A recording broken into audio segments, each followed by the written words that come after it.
Hey everyone, welcome back to this new episode of the District 3 Minis. My name is Irvin. Today we're actually joined by a friend of the podcast who's actually been on the podcast before, but it's her first time being the first Latina State Rep on our podcast, and that person is Diana Gonzales Worthen. Diana, thank you for joining us today. How are you feeling? How are you doing? I am feeling great, and it's so wonderful to be here with you again, Irvin. And like I said, you are the first Latina State Rep in our state's history. It took a while, not just for you, but just for history, right? For this to happen. How are you feeling about just that label in general after your campaign? Well, it certainly is something that I never really thought about until it actually happened. Because to me it's an awesome responsibility. And when I was I went to the American Heart Association, El Vestido Rojo, right after that Saturday after the election. And I had a lot of women come up to me and, and that was just so wonderful. And I'm there for every woman, I'm there for everyone. But there was a mom who came up to me, and I think it really hit home. And she said, I have 4 little girls, and you are now their role model.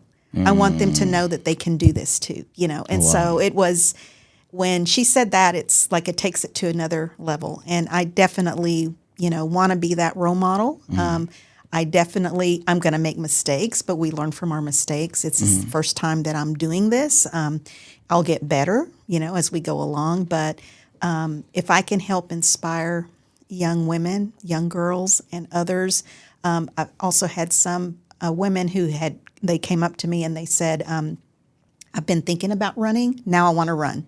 There you go. So if I can help with that, absolutely, because that's what we need. We need to all be there and be, our voices at the table, because that's very, very important. So that representation is so important to good policy, taking care of our community, and you just have to have a passion for it. And there's a lot of people in our community that are that way. They have that passion, but maybe they're just a little timid just yet to step out. And so if I can help them, I definitely want to do that. And I think, we were talking off air that now they have an example of someone that's been able to accomplish it, that's been able to be in public office. They already had an example of people that ran before, right? And one of the things that I was telling you was, I thought that this was the third time, because I said third time's a charm. Yes. As to like you finally won the third time. But you told me this was the 4th time you ran, right? This is the 4th time that I've run. So it's like persistence of not giving up. Can you talk about that? Like of how that journey has been, because it takes a lot of energy, and to do that 4 times must feel like exhausting in a way. Yes, it is exhausting. But I think that what helped move me was the need, to have our voices at the table. And so those 4 times happened in 3 different senses, 3 different decades. So What were the years? Yeah, 2006. Okay. And I ran in a primary, Democratic primary, and I was beat by Jim House. And he went on to be state representative. And then I ran again in 2012. Okay.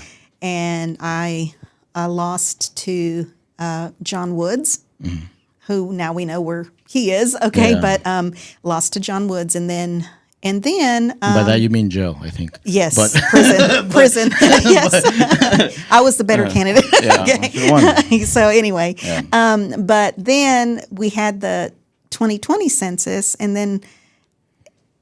then I was asked by my campaign director and finance director, all of the folks who have been helping me, and I've had some very, very strong and supportive individuals since my first run in 2006 that have been following me, and you can do it, and of course that helps. But when they redid the boundaries during the redistricting, that's when I was called. Okay, Diana, have you noticed? Have you been following the district boundaries? And I said, no, not really. I really haven't, been paying attention to them.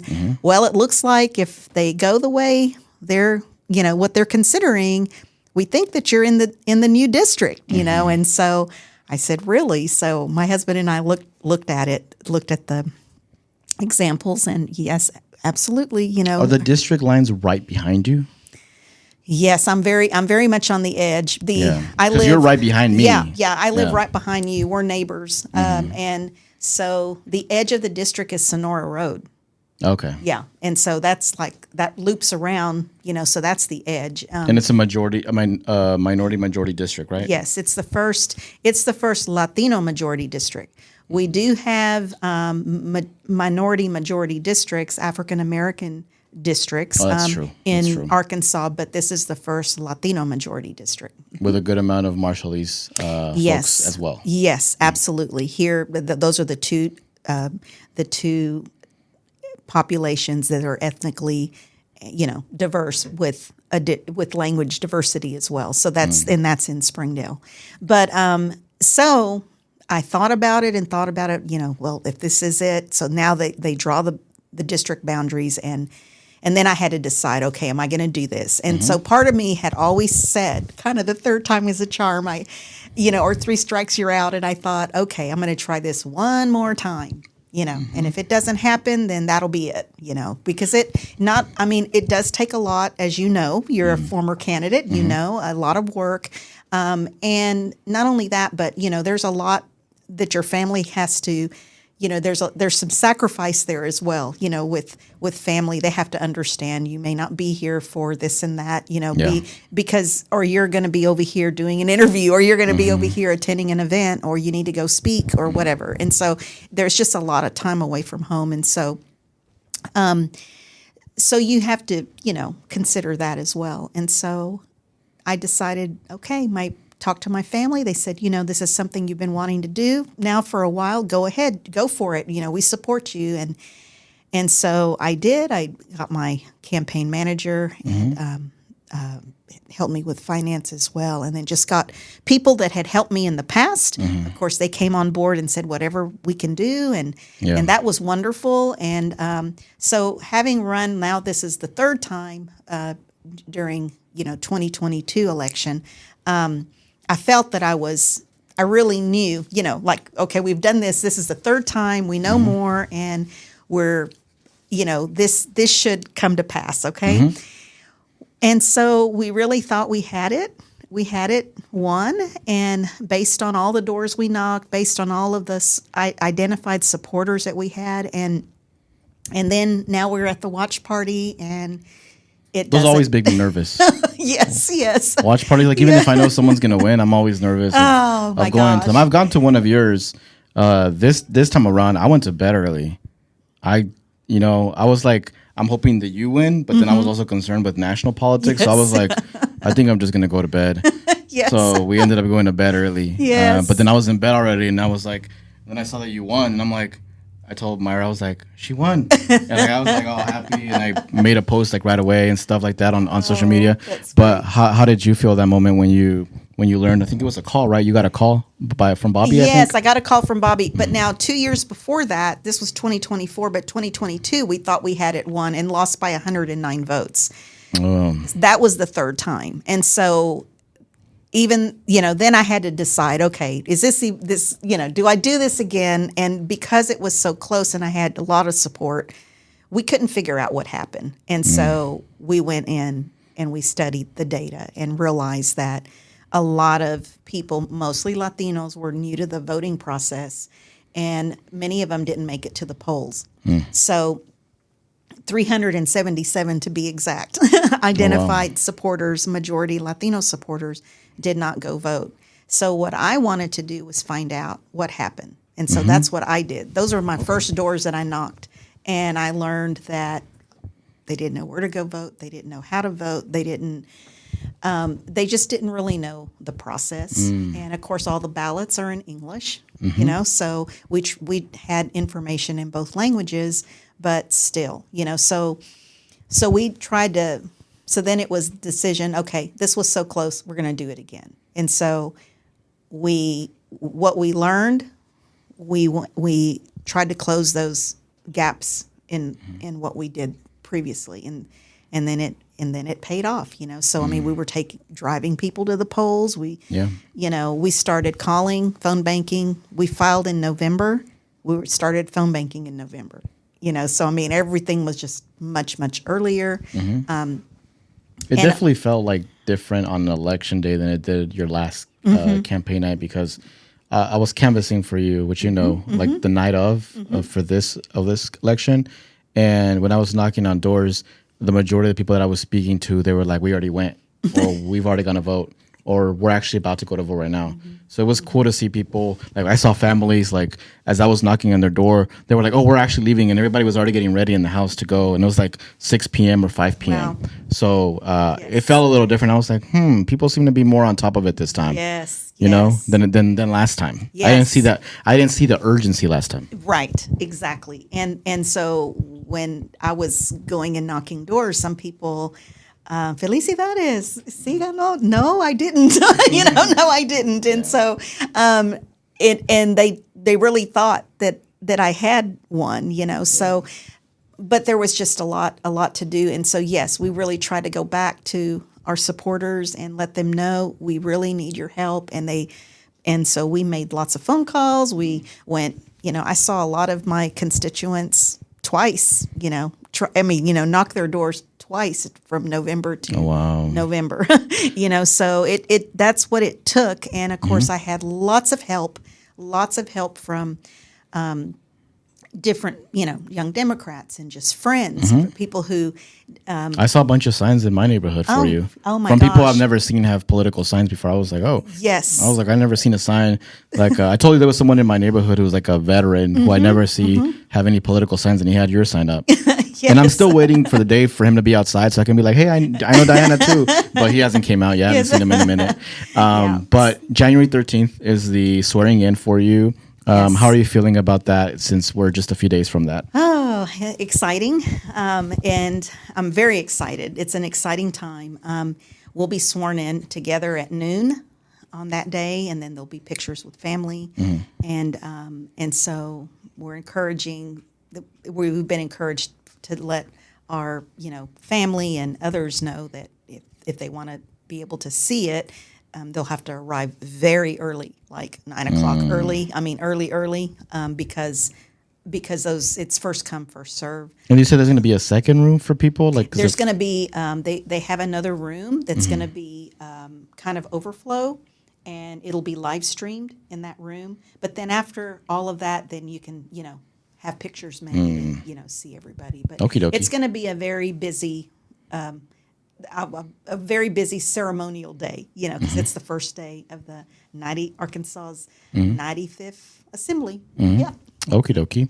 Well, that's exciting. I think, we're getting so close to it. I mean, we're only just a few days away from that. And then from that point going on forward, like, your life is probably going to go even more faster than what it already is. Yes. Because you're also at the U of A, you do some work there at the U of A. And we were talking a little bit about your schedule, how you're going to have to adjust. Yes. So once starting, have you already thought about like a bill or two that you're interested in passing and authoring, in co-sponsoring, anything that you can share with people that you're planning to do, that you're wanting to do? Sure. So my campaign was all about strong schools, strong families, and a strong Springdale. So the bills that I'm very interested in moving forward are going to do just that. What can we do to help make our schools stronger? And one is increasing the number of pre-K classrooms. So that's definitely going to be one, along with that's going to help working families, because now their 3 and 4 year olds will be able to go to pre-K, right? We don't have enough classrooms. The other thing is offering more opportunities, enrichment opportunities for our kids to have after-school programs and summer programming. We have a lot of families that want to place their kids in after-school programs and summer programs because, they want them to be continuously learning new things, enriching things, but they cost money, and it's just too much. And if you have 3 or 4 kids, it's just not affordable. And so parents do the best that they can, but we need to look beyond that, so that is going to help students, but it's also going to help working families. So those are 2 things for sure. And then I'll be definitely co-sponsoring some of the bills that were introduced by our State Representative Andrew Collins, our minority Speaker of the House. We talked about that in a press conference. And so it focuses on strong schools. It also focuses on mental health and That's good.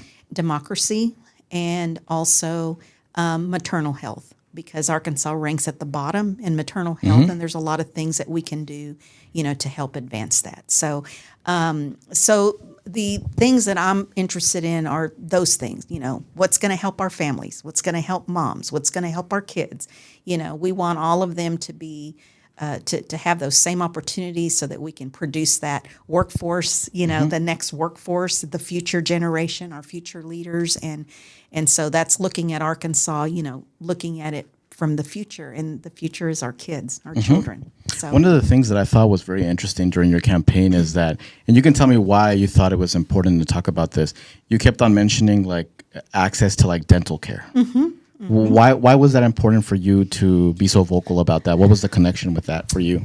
Because as I knock doors, part of what I'm doing in knocking doors is I want to know what's on people's minds. What are some things that they see are challenges that we need to think about and look at. And that came up several times. Dental care. Dental care came up.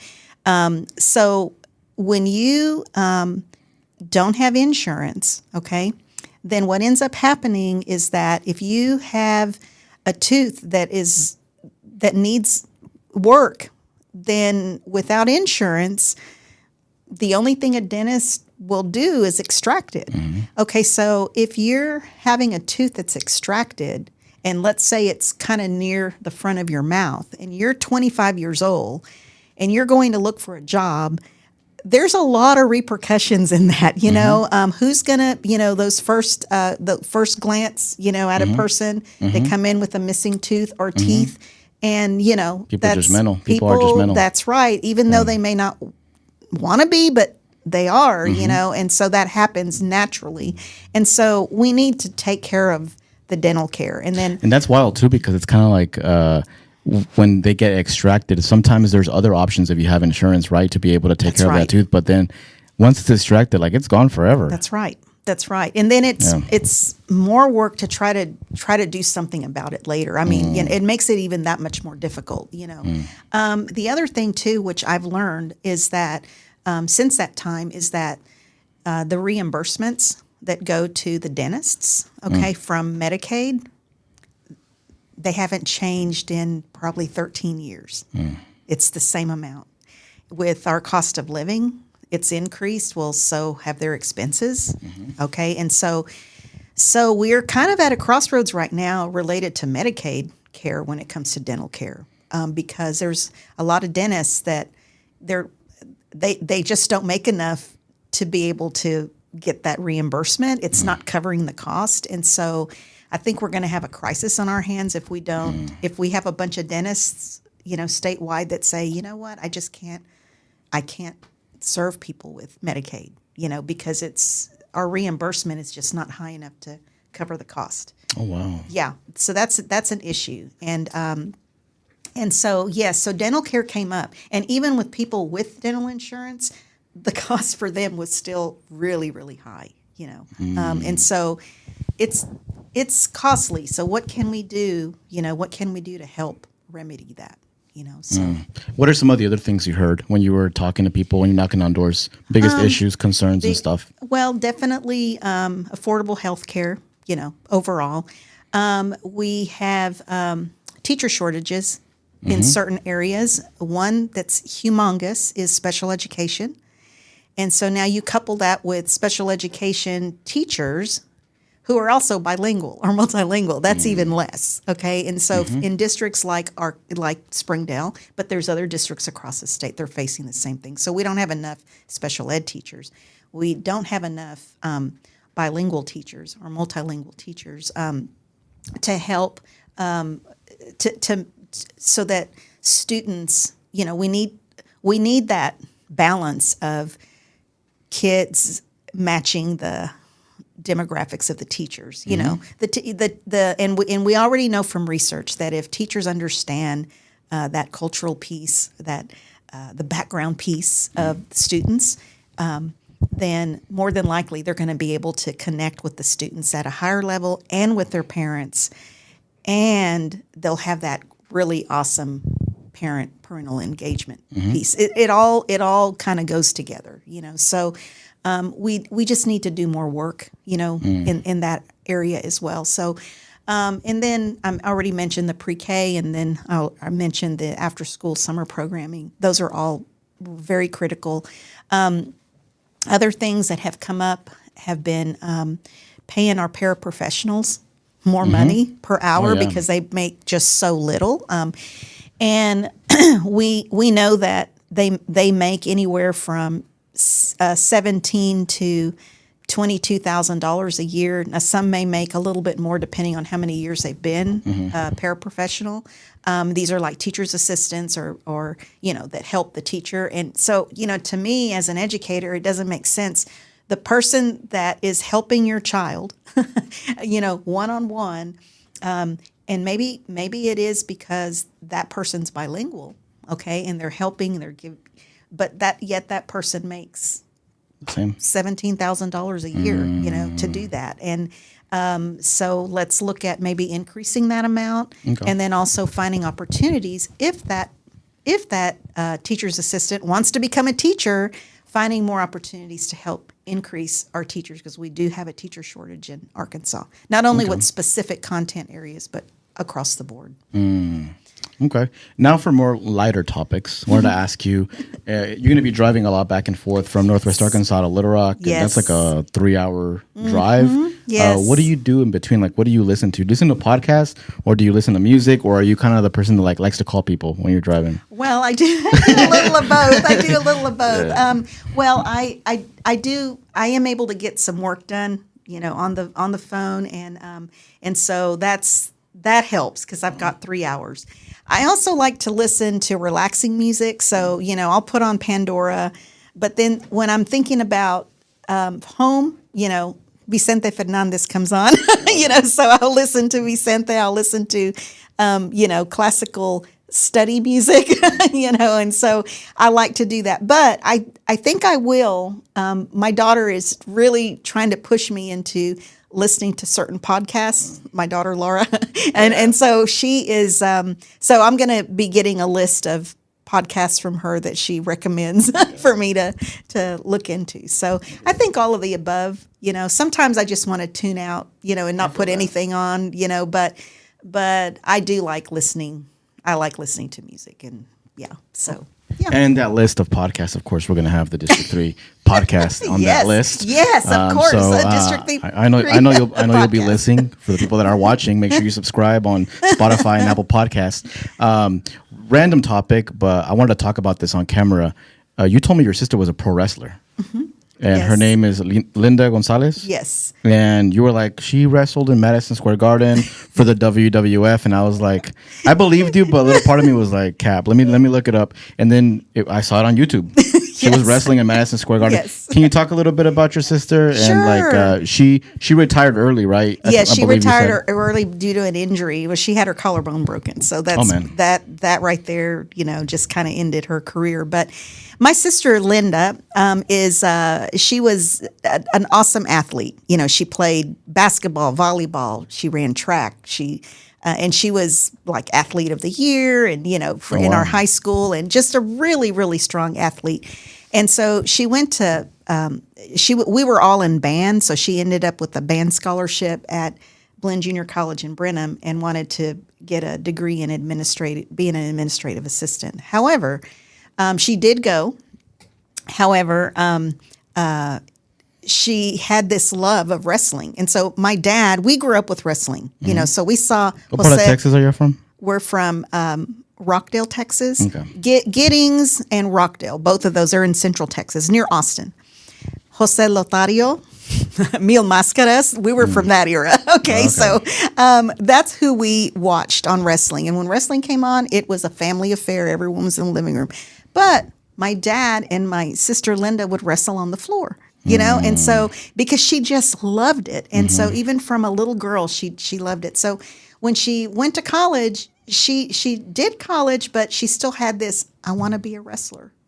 I wow. I really want to be a wrestler. And she was in the best shape of her life already anyway. And so my mom and dad, they researched. And so she trained. She went to, I think in South Carolina with the fabulous Moolah. Oh, wow. Yeah. So she trained under her. She was one of her wrestlers. Oh, that's even more impressive fact, because I know she was, that trainer, she was really tough. She was very tough. Yeah. And so, so she trained under her. And then she started, with her matches. They traveled. She was in Singapore, Malaysia. Oh, wow. They traveled all over the U.S. That's where she ended up doing a lot of her traveling. Was through that. And then she also did some fundraisers for our local hospital. And so she would cut to wrestle. So we had some fundraisers that my mom organized, and that was so cool too. So it was just a wonderful time. Well, I got married. I was living in Lubbock, and I get this phone call, and it's my sister in the emergency room. She had just they took her because she got hurt, and she was in a battle royal at Madison Square Garden with Wendy Richter, the fabulous Moolah. Probably Mae Young Punk as well. and Dunk were Japanese, kind of short, stout Japanese wrestlers. Punk and Dunk. Anyway, she was tag teaming. She had a battle royal.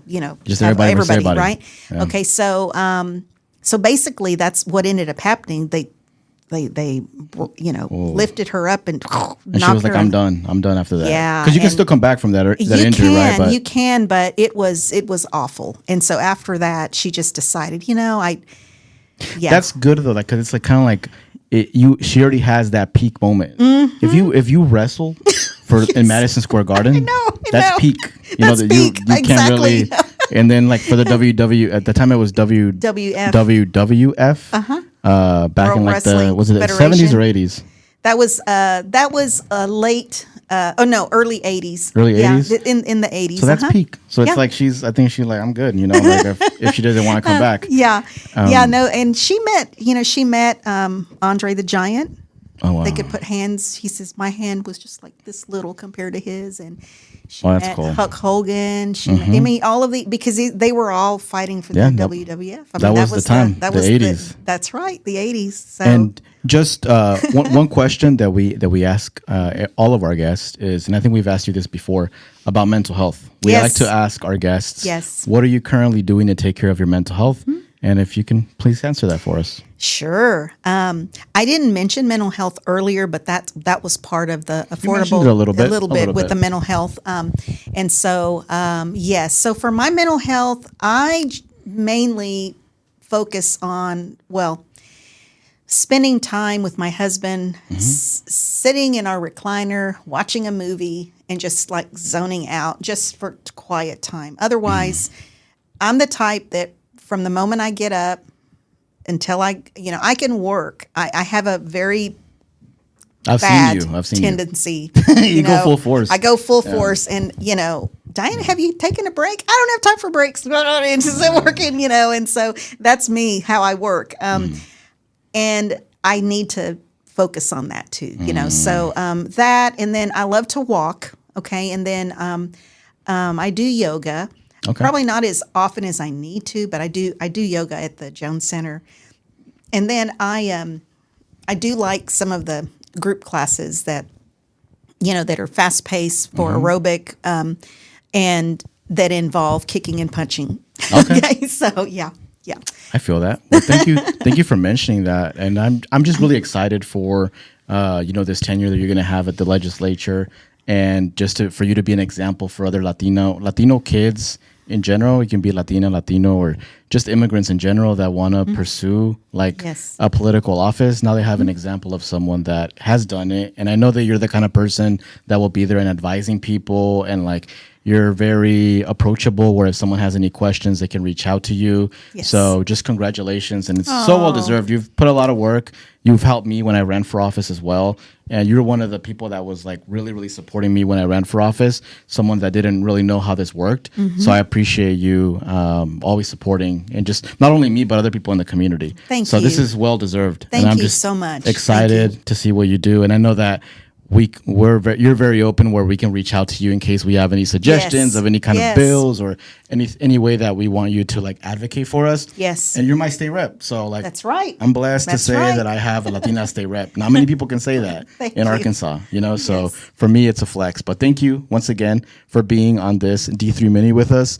We're excited about January 13th and just excited to see everything you do. But thank you for making the time. Thank you so much for this time, Irvin, and I look forward to it. And yes, you know that you can count on me. I'm your state rep. I know. Okay. You live like 5 minutes away, so That's right. you can't hide from me. But for everybody watching, this was another episode of D3 Minis. My name is Irvin. Our guest today was the first Latina state rep in Arkansas history, Diana Gonzales Worthen. We'll catch you all next time. Thank you.